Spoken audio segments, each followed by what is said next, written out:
What's good, lovely people?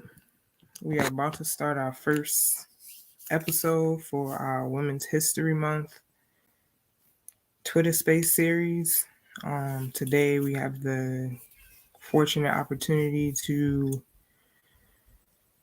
host Corin Tiny Adams, a Brooklyn legend. You guys will get a chance to learn all about her within the coming minutes. Just wanted to test out my stream and make sure it was pretty good. And I have this coat on because it's a frigid day in my house right now, and I don't feel like putting on my heater because I cannot find it. So yeah, stay tuned, and we'll be getting started here within the next 10 minutes or so.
We're gonna get started shortly. Just wanted to play some music for vibes, y'all.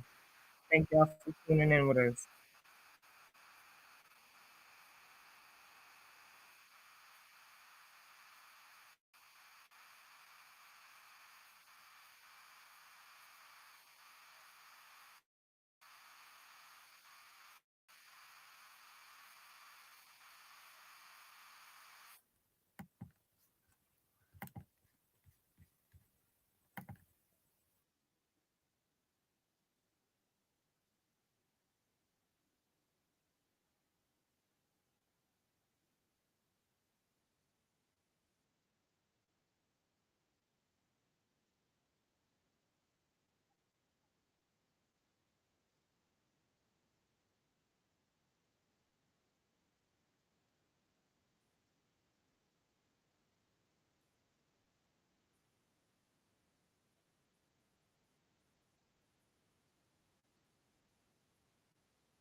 All right, it's 7 o'clock. I just wanted to play some music to get us started, but thank you for everyone tuning in. Corin, how are you?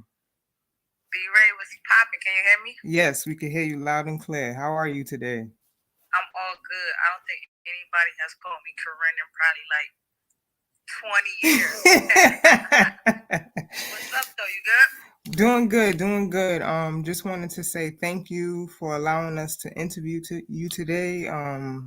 We've been connected for a while, and you were one of the first people we thought about when we came up with this idea to do a Women's History Month Twitter Space series. So I'm just really appreciative for your time, and yeah, man, I'm very happy that you're here, and we about to get into it. Nah, the show that's ritual. Never used to it. I actually thought it was like a video thing. So I was over here trying to figure out lighting and all that good stuff. So I'm definitely happy that you guys were, able to reach out to me. We were able to get this done. I get to start this series off right for you guys, and hopefully the listeners enjoy, and hopefully it's a good night.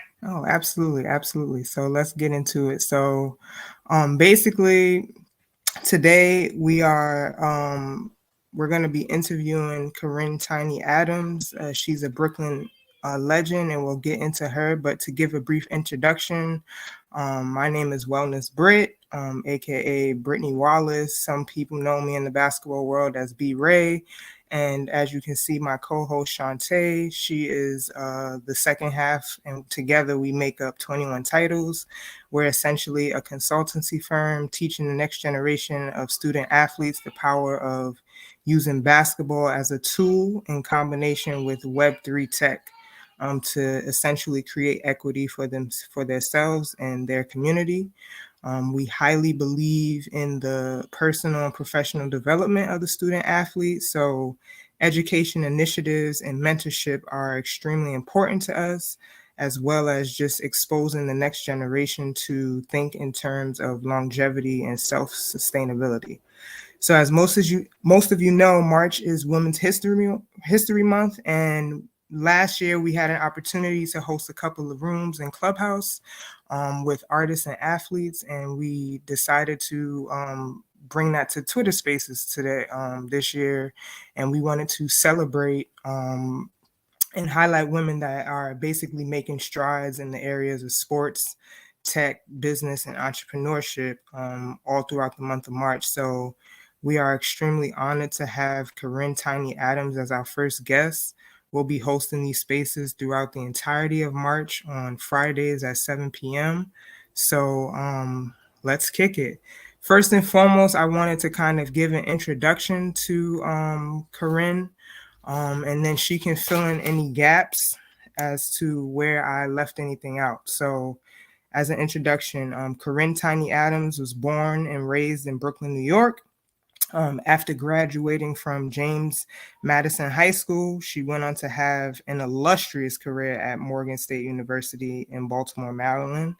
She obtained a bachelor's degree in physical education and a master's degree in journalism.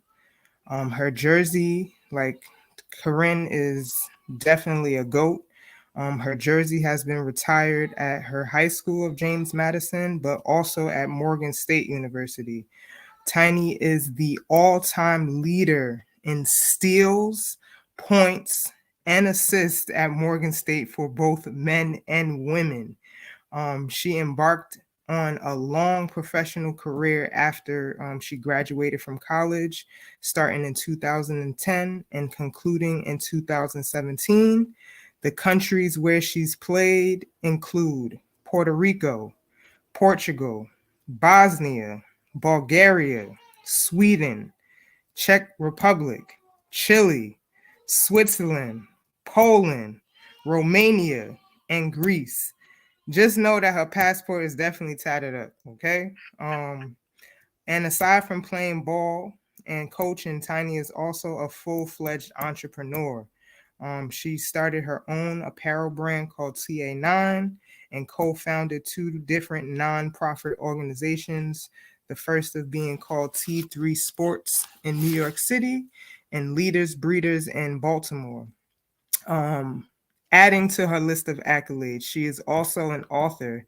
I've told her many times that she's been one of the inspirations who have led me to write my book, but she has released an autobiography series entitled Tiny Setbacks, Major Comebacks. And today, Tiny is currently an assistant coach at Loyola University, Maryland for the men's basketball team.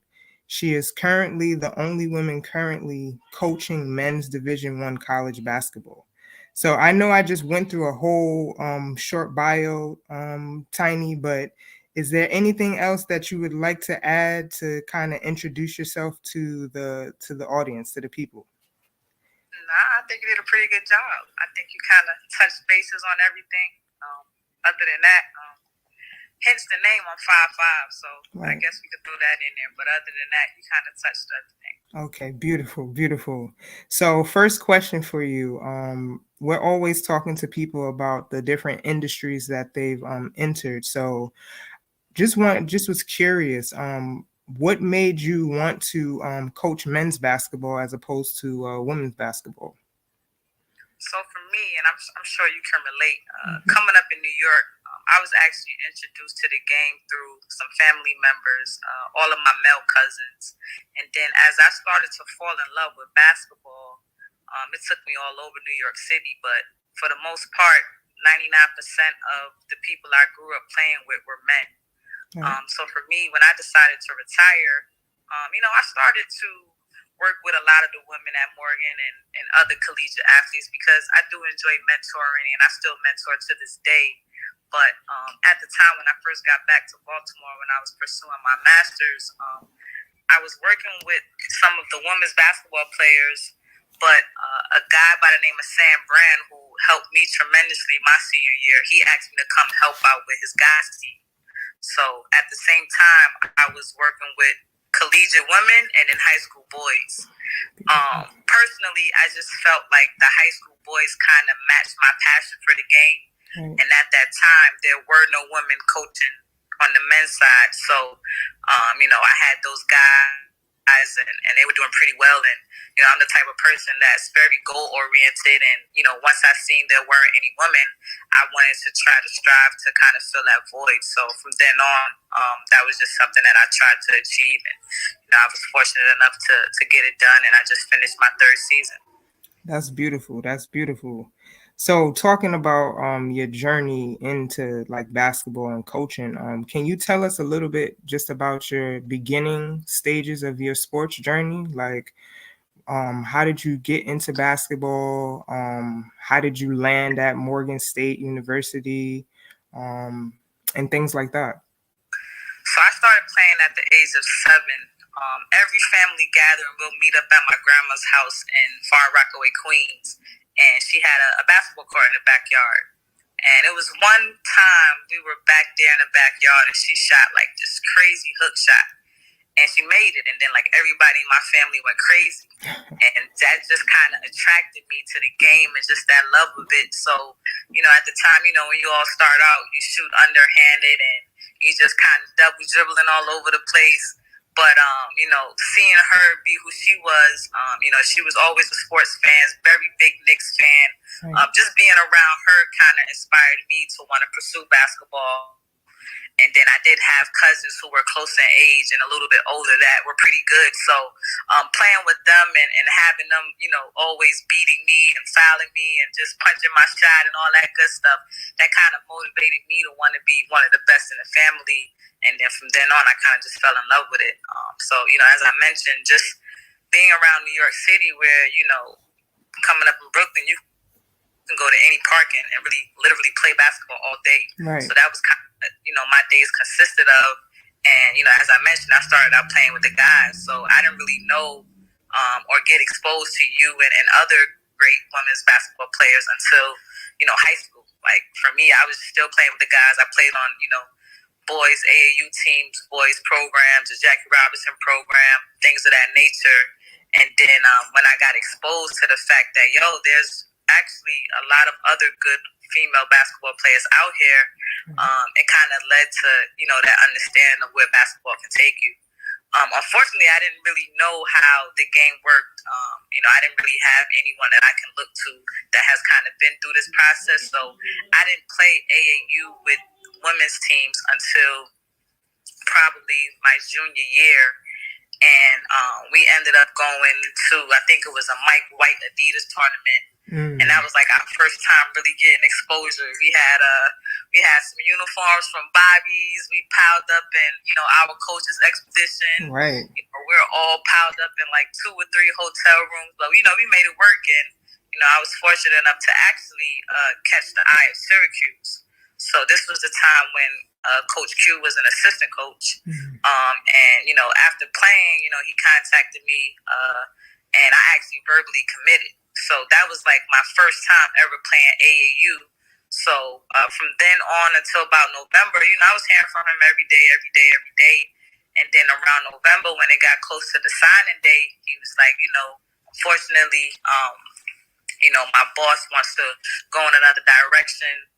They had the opportunity to sign somebody who was a little bit more well-known and, more of a all-American type of player that they actually knew of. And for them, it would be kind of better than just signing this, random girl they saw one time. So, right. After he broke that news to me, he was like, but, as bad as I feel, I do have some other coaches who were watching you the same time that I was, that were, very interested in you, and happened to be Coach Graham from Morgan State. So he connected us, came down here for an unofficial visit, played a little bit with the girls, saw the campus, had some family in Bowie, and, after that it was a done deal, and I ended up at Morgan State.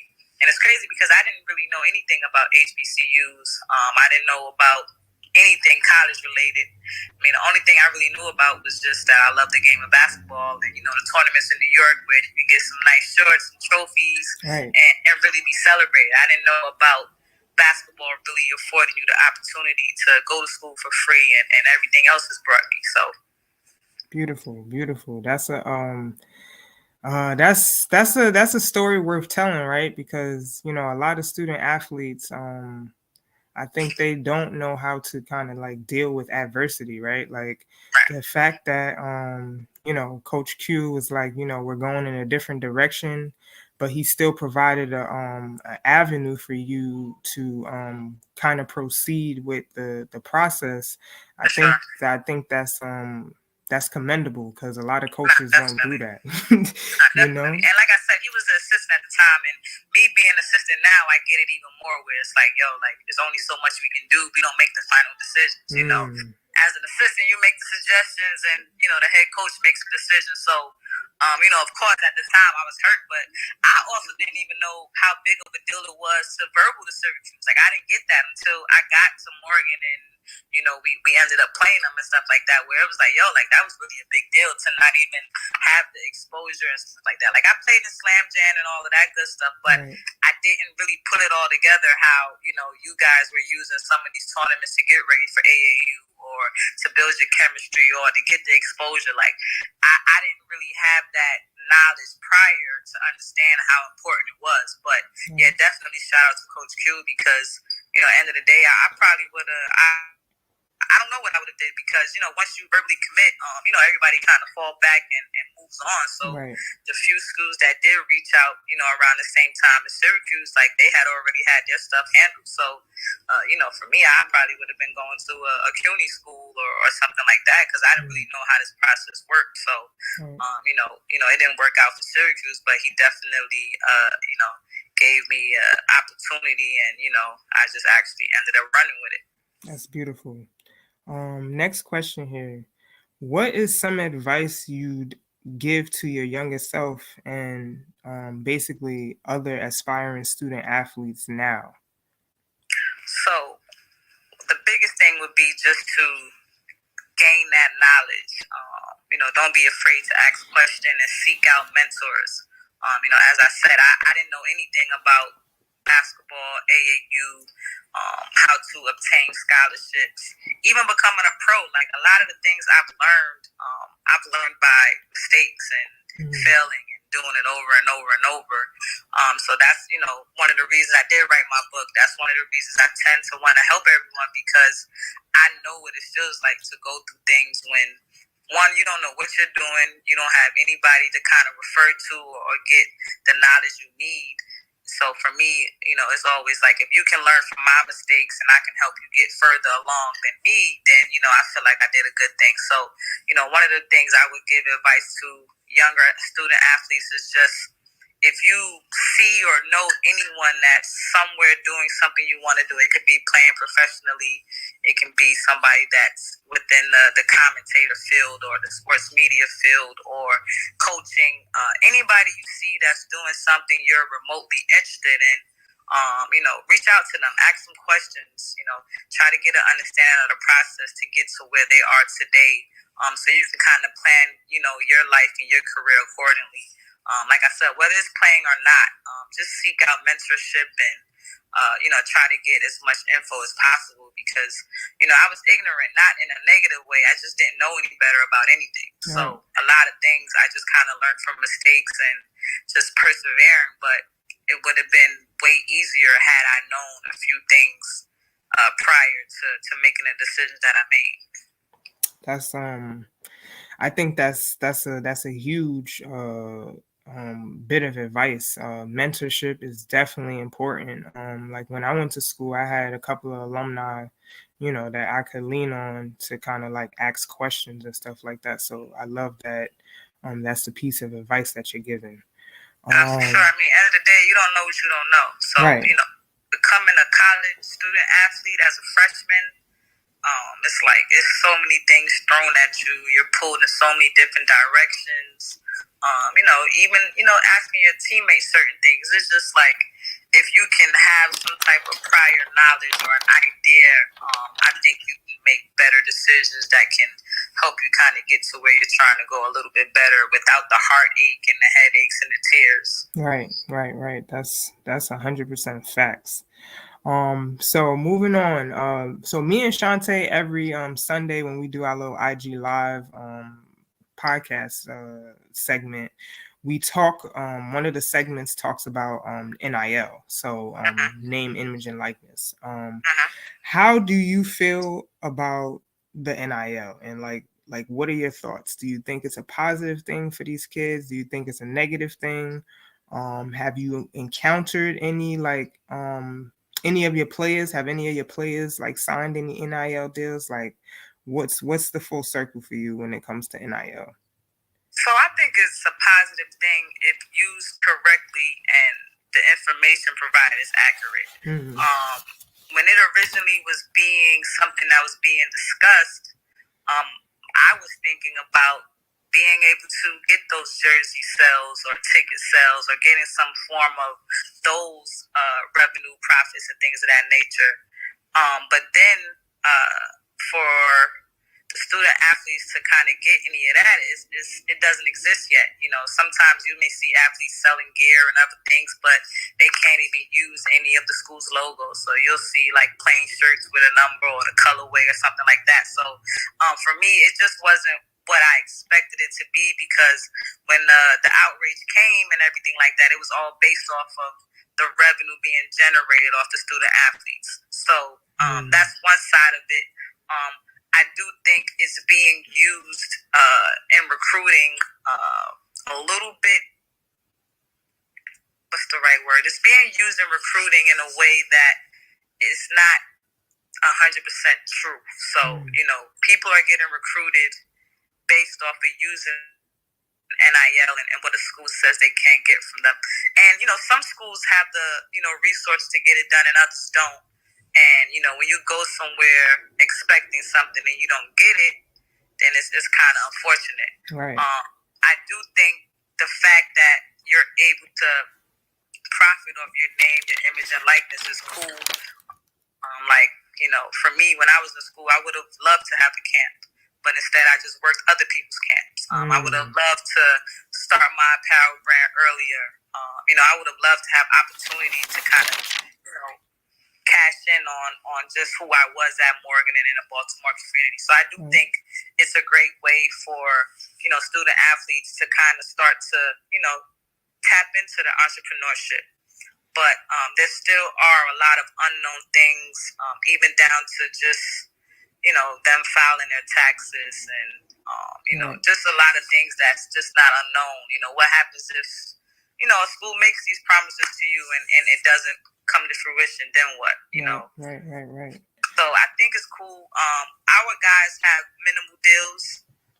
Some of them have the apparel with those companies that create the apparel for them, and then they get a percentage of it.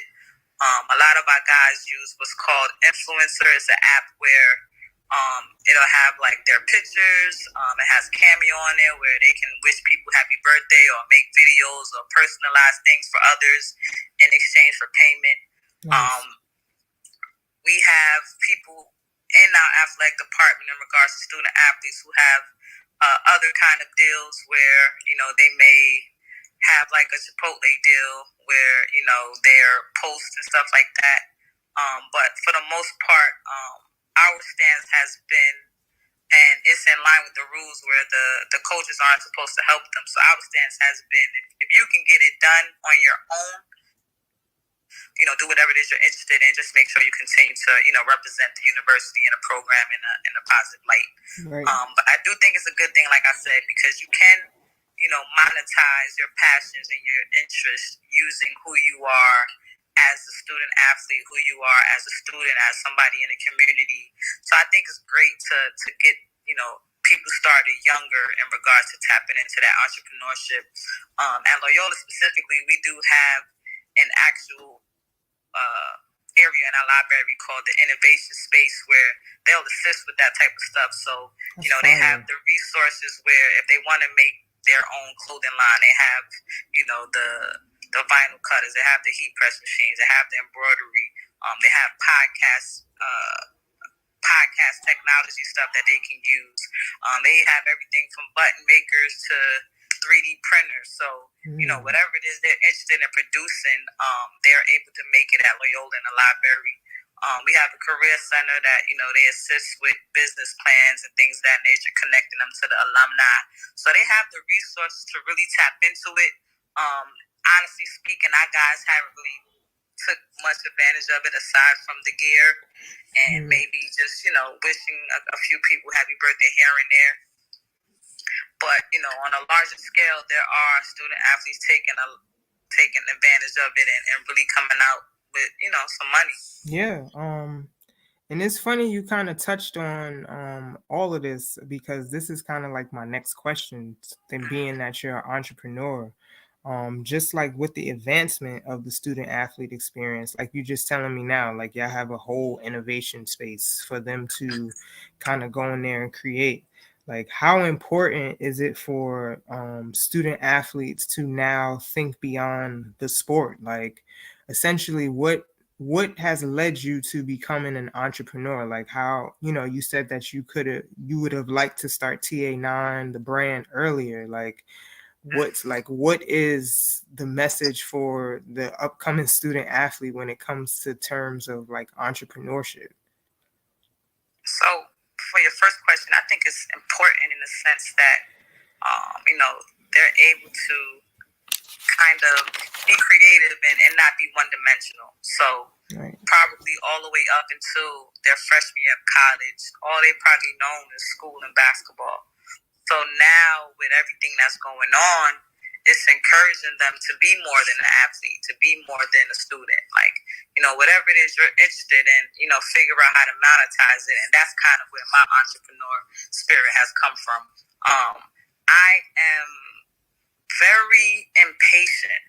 So a lot of the things that I've chosen to create businesses in is just because I didn't have the patience to wait for somebody else to do it. So I had a highlight tape business at one point when I was overseas, because it was like I was waiting on somebody to do it, and it was like, you know what, I'm gonna just learn how to do it myself. And then I started to enjoy it, and then I knew other people needed it, so I started, selling highlight tapes. Right. In regards to TA9, it's ironic because prior to creating it, I was reaching out to a lot of different startup companies trying to see if they would just give me a deal in regards to just sporting the brand. Just give me free gear, I wear it and post it.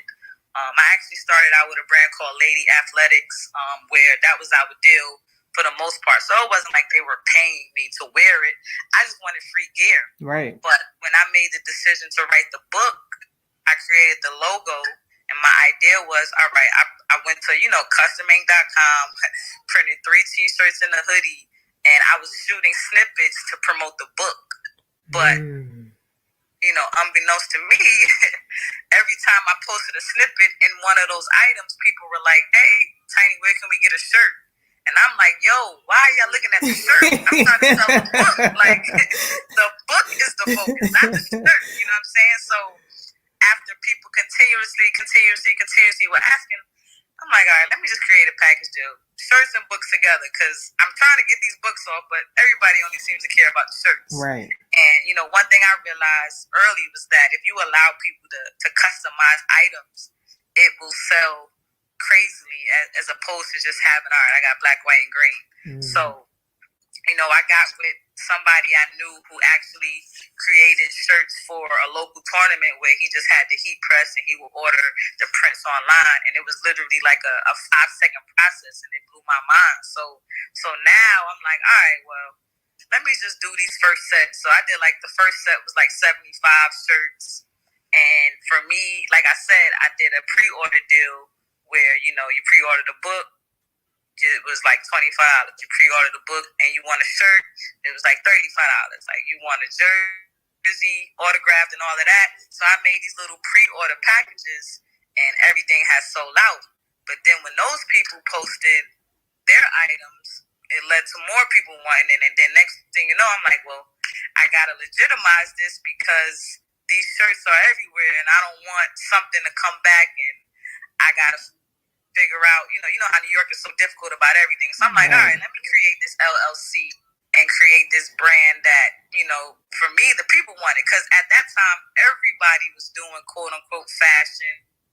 and t-shirts and apparel. Like, that wasn't where I was intending to go at all. Right. But, you know, everybody loved it. So then it went from shirts to, all right, man, I'm putting my logo on any and everything. So I did water bottles, sunglasses, keychains, whatever I saw that could be produced, you know, at a mass amount, I did it. And then I would use it as giveaways for the book, because the book was still the main focus. Right. It was just people were interested in other things, from, you know, the stuff that you put, you know, in the back of your cell phone that could hold your card, to water bottles, to wristbands and headbands and all of that good stuff. And then, you know, next thing I know, I'm sponsoring players overseas, and I'm sponsoring teams here and there, and, you know, I have an actual apparel brand in addition to being an author. So, you know, for me, you know, like I said, a lot of things and a lot of times that I tell others is that, you know, if you have a passion of some sort, you know, you got to figure out how to monetize it. So, right. You know, for me with the book, like the whole reason behind the book was, you know, as I said, I learned everything through mistakes, and my professional career didn't start off the best way. I ended up having to be my own agent. So, you know, between the process of going through 3 agents and being my own agent, I made every mistake in the book. So I wanted to share that information to others, because, you know, when you're a aspiring pro, like, you hungry, you'll do whatever. But I wanted everybody to avoid all of the heartbreak that I went to. So it was like, yo, like, this is what I did. Do not do this. This is the number one scam right now. Like, these are the things you need to pay attention to. And every time I'm sharing the information, people are like, yo, Ty, you need to write a book. And in my head, I'm like, yo, I'm not writing no book. Y'all are tripping. Like, in my head, I'm like, yo, like, I ain't even make it. Like, I'm still trying to get overseas. Like, right. I'm not, you know, nobody important to where people gonna want to read my story. That's how I'm thinking at the time. And then, you know, I started to do blog posts, because, you know, I was overseas bored, and I made the website, and I was like, all right, let me do these blog posts. So started sharing more information, trying to freaking just educate both high school and college athletes on the process of even picking an agent. And then my mother and my grandmother are actually very avid readers. So they read like 3-4 books a week. Yeah. So I was like, all right, I'm bored overseas, contrary to belief. I got about 19 hours a day free. Right. Let me see what this can turn out to be. You know what I'm saying? So I write like the first 3 chapters, and for one, it's actually therapeutic, because now I'm reliving things and actually giving myself credit. Like, dang, like, look how far I did come. You know what I mean? So I wrote the first 3 chapters, sent it to my grandma first, because my grandma, like, she gonna sweet talk me. My mother is like my biggest critic, so I already know she gonna give me the real. So I'm like, all right, let me send it to grandma first. Send it to grandma. Grandma is like, wow, like, this is actually good. Where's the rest of it? I'm like, the rest of it? Like, you know how long it took me to write these chapters? Like, y'all crazy. So I'm like, all right, cool. So that was like the little baby step, because it's like, you know, you need that reassurance sometimes. Right, so it's like, all right, bet. Grandma gassed me up a little bit. I gotta go to the head honcho. Let me send it to my mom. So I sent it to my mom, and she reads it like instantly. She was like, yo, I'm not even lying to you right now. Like, this is actually some good stuff.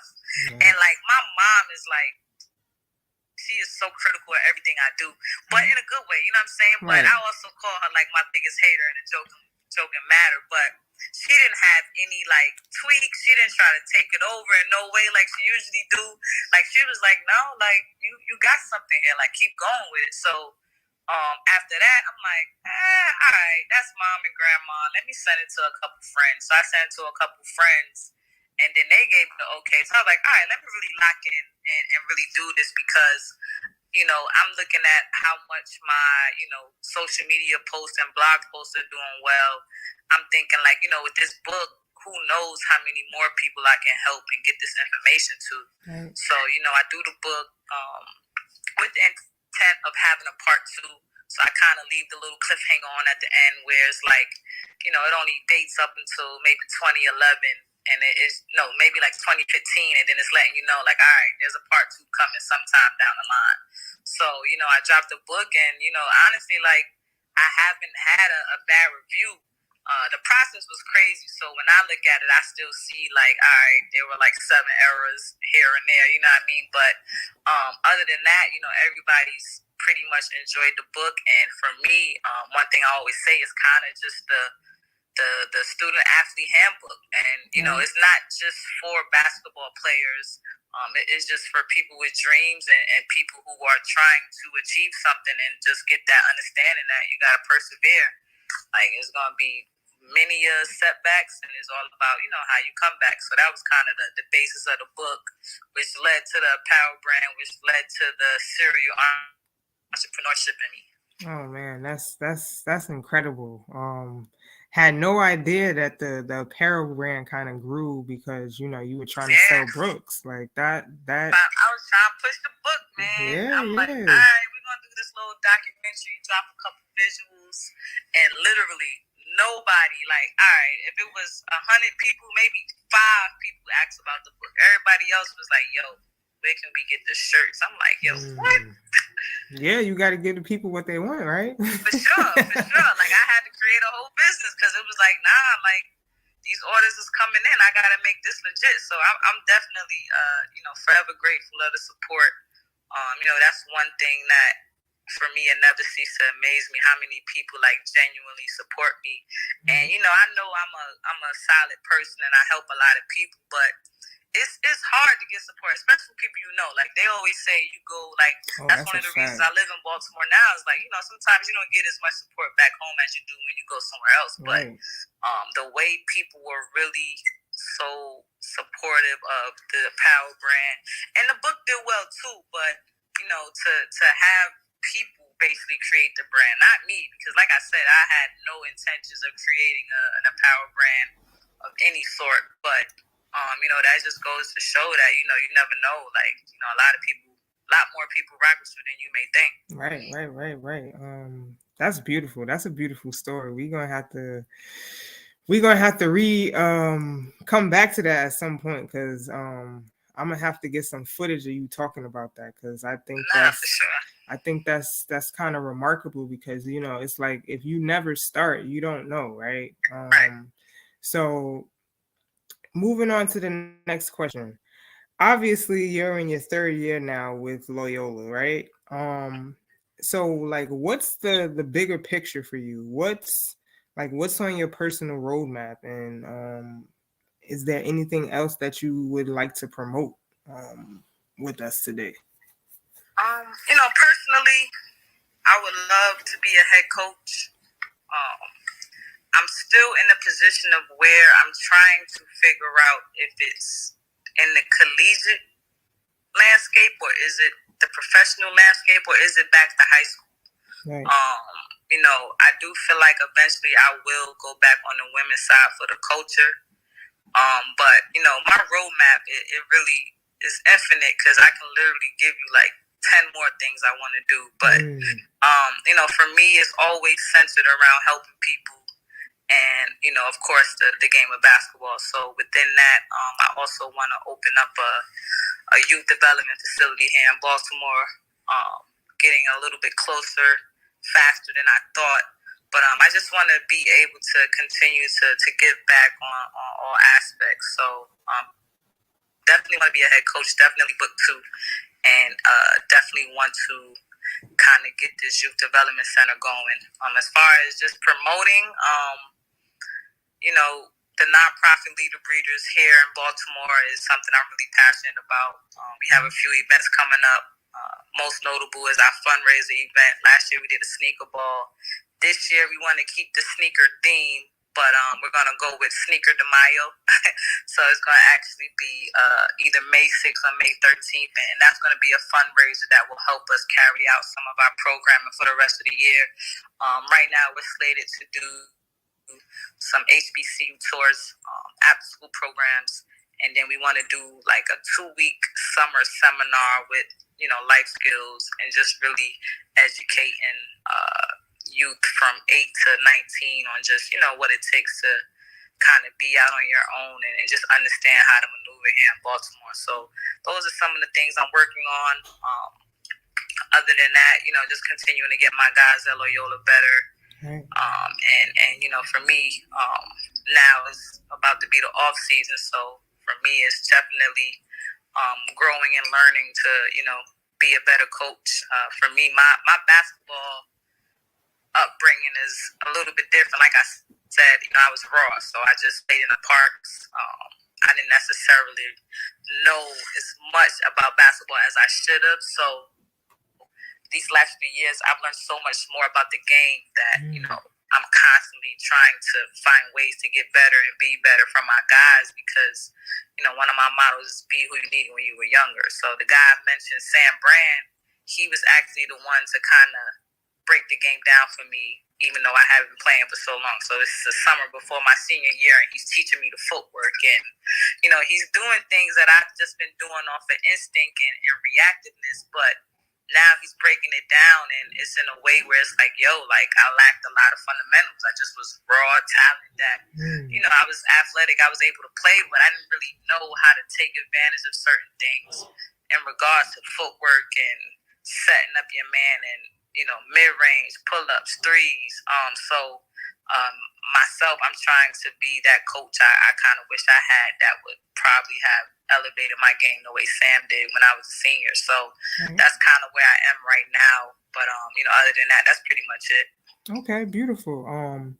So we're seeing a lot of like women starting to get these like executive positions, in the NBA. We're starting to see, like director of player development, like you got Christy Tolliver with the Dallas Mavericks. How have the guys kind of resonated with you? Are they vulnerable with you? Are they open with you as a female female assistant coach? Like, how is that relationship with you and your players? It's like a mixture of the big sis kind of auntie vibe. Right. So I'm not one of those rah scream at you, get crazy. My coaching style is built on a relationship. So I build a relationship. We put the work in the gym. It's not always about basketball. It's like they know they can come to me for everything. At the same time, like you said, I do have that woman's touch on it. So right. Media day, like they're not gonna send my coach a picture of their hair and ask if they like it. Like they sending that to me. Like what I'm saying? Like right. They not ask me, about their girls and what to do for Valentine's Day. And even sometimes when they got more than one joint, like, right. Coach, how do I, balance this? And it's like, no, ain't no balance. You got to pick one. So they come to me for different things. But for me, whether you're coaching men or women, it's all about the relationships. Like, end of the day, you got to build that trust so that while they're on court, like, they're going to do whatever necessary to not let you down. For me, I always felt like that was the difference when you watch teams play and it's crunch time and these kids are going through a wall for their coach. Like, that relationship is everything because end of the day, like when you trust somebody and you really have confidence in somebody, you don't want to let them down. So that's kind of how I try to attack coaching in regards to my coaching style. But at the same time, we actually have a core of local guys from the area. So some of them have seen me play, some of them know who I am. So the trust and just basically the respect was there before, I even got on campus because they knew my resume, they knew what I was capable of. And a lot of the times, I'm a little bit strategic with my social media. So even when I'm recruiting, I'm out recruiting and, say I contact a player, I'm going to post my highlights or something either on my story or something like that so they can see, like, all right, now Coach Tiny was all right. You know what I mean? Like, right. I'm strategic with that stuff. So even in the midst of, going after this job, I would do a TBT here and there, or maybe I had a podcast or something was going on to where I can show them something from the past that will let them know that, like, I'm not just talking. Like, I kind of did this a little bit on a high level. You know what I mean? So, like, those are the things that they respect And those are the things that they want. So, they know my resume, they know what I've been doing, they know what I do for the community. Like, it's so crazy to me the way the guys want to come be a part of my, nonprofit events and, the ideas they have and stuff like that. So for me, it's all about the relationships. But yes, I think they are way more vulnerable with me because they're used to the tough love. My coach isn't that crazy in the sense that he's the good cop bad cop thing, but Right. at the same time there is some type of softness that I'm allowed as a female coach. But I'll be honest, like my co staff, Coach Taj, like he's one of the few men that I've seen really embrace these guys and like he hugs them and he tell them he loved them and all that type of stuff. So I haven't seen that so much, but our guys get a good amount of love from us as a coaching staff across the board. But of course, they're way more vulnerable to me than the male coaches, and I like it that way. For me, I think that balance is something that should be more relevant. Like there should be a few more coaches. When I first got into it, it was me and Coach Curry at Maine, but unfortunately, I'm the only one. But there are multiple dobos. Like we have a female dobo also, so our guys get two females to kind of relate to. My dobo is actually only like 2 years older than them, so she's growing and learning with them just as well as they are with us. But there are video coordinators on the men's side. There are dobos. There are special assistants. It's just unfortunate that I'm the only active Division 1 coach. But yeah, they're definitely more vulnerable, and I like it that way. Those are my guys. Those are my little brothers. That's how I treat them. Our season ended yesterday, so there were a lot of tears in that locker room, and but they embraced it. They took it on the chin, and a couple of them already texted me like, "What's up? When we getting back to work?" You know what I mean? So, for me, I think just having that different dynamic is important. We've had coaches that are crazy. My college coach, he screamed, but it didn't faze me, but it fazed a lot of my teammates. So just being able to coach to your personnel and understand what your players can handle and what they can't handle, whether you're a male or female, I think that's something that more coaches need to kind of take heed to and kind of step outside of their ego. It's usually the my way or the highway, but it's a new generations of hoopers now. Like you really got to meet them where they're at, and respectfully coach them to what they can handle and what will allow you to get the best out of them. Right. No, that's all great information. I love that. It's hard to get guys to be vulnerable.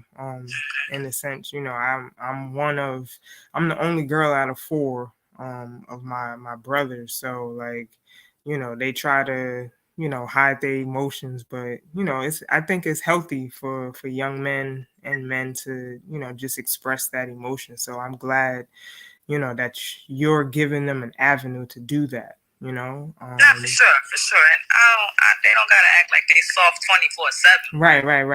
That they still need to let it out. Like to be honest, through these 3 seasons, a lot of my guys have been dealing with a lot of things personally, and for them to be comfortable enough with me to share those things, and for me to have the knowledge of it, where it's like, your coach, like he need a day. Like he need a day. Like we got guys who they may take a mental health day. They may take what we be calling a vet day or a rest day because they need it. Like they may need to go back home because there's something going on. But had I not developed those relationships, like we wouldn't know what's going on. Like after COVID, like COVID really like hurt our guys, from the people they lost to the lack of being able to be themselves. Like it was tough on them. So just being there for them in the sense where they can be vulnerable and let out the frustrations is way more healthier than them keeping it bottled up. So right. That's a fact. So usually we're about 45 minutes in. Usually like the last 5 minutes, 10 minutes, we kind of ask the audience if they want to come up and ask any questions. Shantae, not sure if you have any questions to ask Tiny. If you do, you can, unmute now and fire away. No, I think that I've learned a ton about you that I didn't necessarily know. I know Brittany speaks very highly of you, and a lot of the people that we know in the basketball circle have spoken very highly of you. But to hear about your story firsthand, um, it's just really dope to hear, and the experiences and the knowledge that you provide to these young student athletes is just really remarkable. And I just wanted to give you your flowers and tell you thank you for coming in here and sharing your story with us. I definitely appreciate that. That means a lot. One of my biggest things is I like for people that don't know me to get a certain perception of me, and since you have a good one, that's all good with me. No, Tiny, you've always been 100. I always talk about how when I talk to people, I'm like, yo, I used to hate playing against Munch All Stars and Tiny Adams and all those girls that were over there, because it's like y'all would always give us a run for our money, and it's crazy that you started that you started a little bit later, right? Like, we could have had way more epic battles, for sure. if you would have started early. But again, just kind of wanted to express our gratitude for having you today, and for you even, agreeing to come on. You definitely set off our month. This is remarkable. I'm pretty sure we're going to be using this audio and clipping it up and using it for a long time here to kind of like inspire the next generation. You got a lot of gems that you kind of just dropped in these past 50 minutes, and I think we're going to be continuing to follow you. Anybody who's in here, please follow Corin. She's gonna continue to, do what she does. Like, I also seen that you started a vending machine company, so I'm following you closest. Yeah, like, I'm trying to get to the bag. I feel you. Get it all. I just want more so I can give more. But I definitely appreciate y'all having me. What you guys are doing is super dope. Much appreciated. Much needed.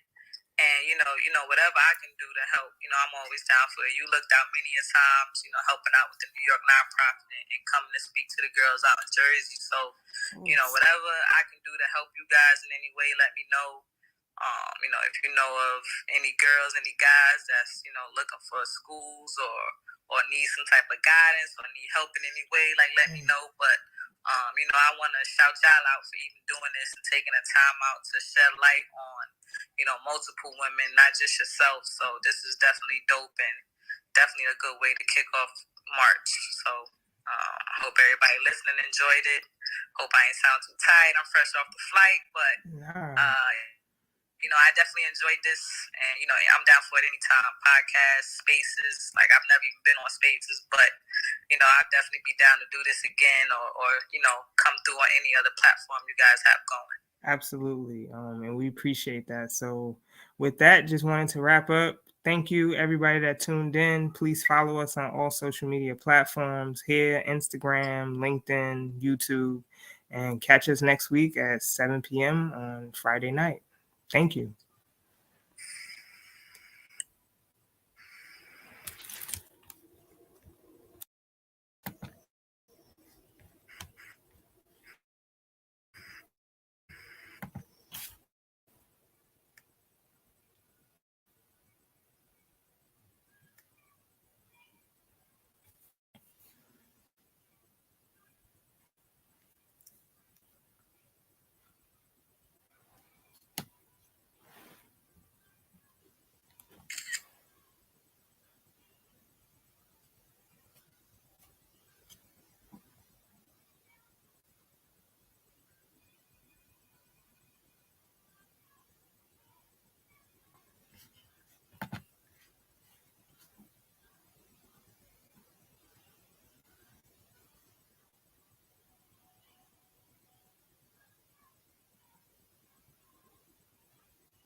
Oh, girl is hot.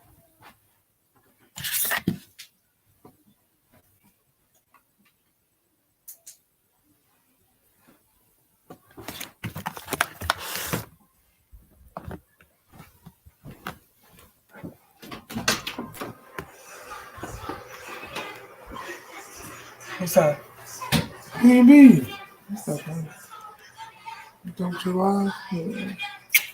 Hey, gangster. Yeah, you just missed. You really came out 5 minutes in. You just missed back to back.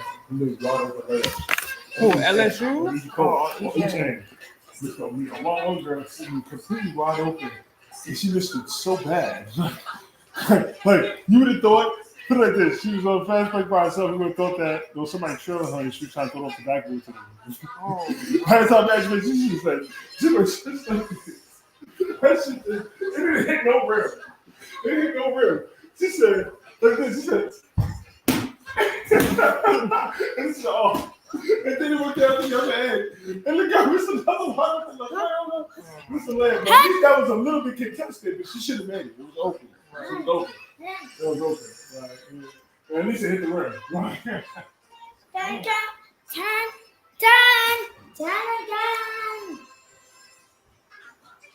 I love you. I love you. No. Yes. Yes. Freaking face. That's my face. You got my face. You hear me? You got my face. Let me go.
Wendy, you gotta put this on. You gotta put this on the charger.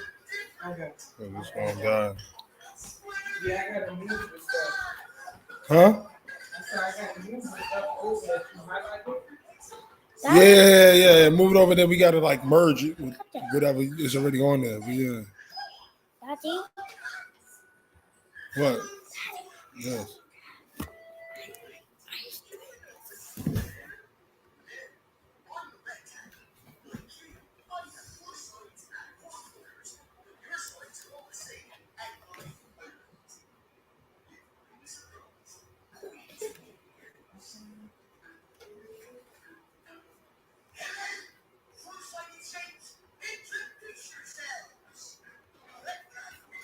I can actually even do that.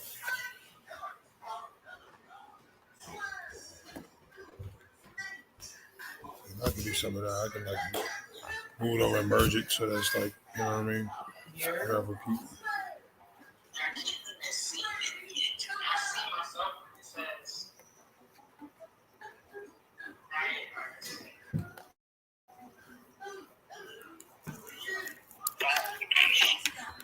Pretty. Which Brooke Jones revised resume? Is this an older one? This is the new one, right? Yes. Okay. Was this the one that has everything in it? This Yes. All right. Mm-hmm.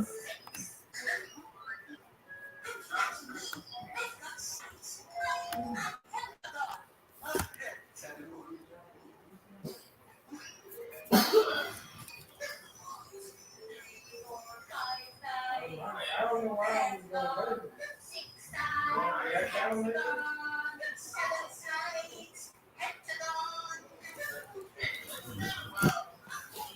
yeah. I was surprised.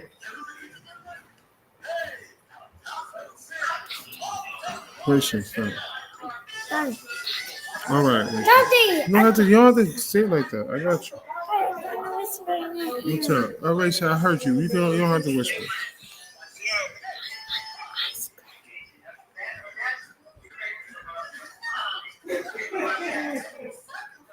Listen, stop. When mommy says when mommy's ready, we'll give it to you. Not yet.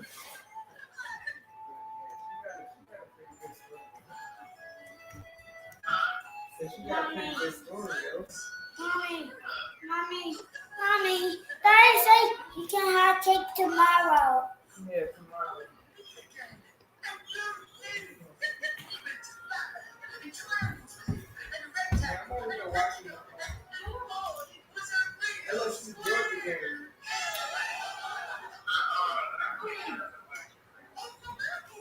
Mommy. It's on the SEC network. I don't know. The whole time? Can't read the ice cream. It's too far. Daddy said you can have ice cream? Did you say that? That's what you said that? I thought you have some later. Huh? You said that? What did you say? You said yes? We can have his cake and ice cream for dessert tonight, but I'm said like tonight. But I mean, I'm begging for it. Daddy said not right now. He ate 3 pieces of chicken. This freaking kid. You ate 3 pieces? You ate the other piece of chicken too? No. Mommy, I want the You said no. Daddy just said you ate 3 pieces of chicken.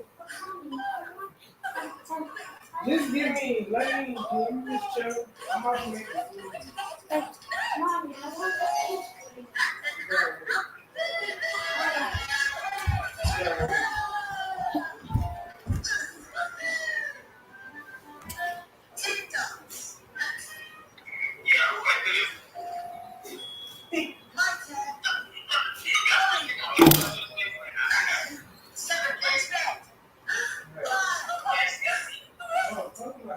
Hold on. Let me see something real quick, honey. I hope this shit ended. I don't know. Did I end this shit? Oh god, no, I didn't even end it. Alright, end. I forgot to end the broadcast. Jesus.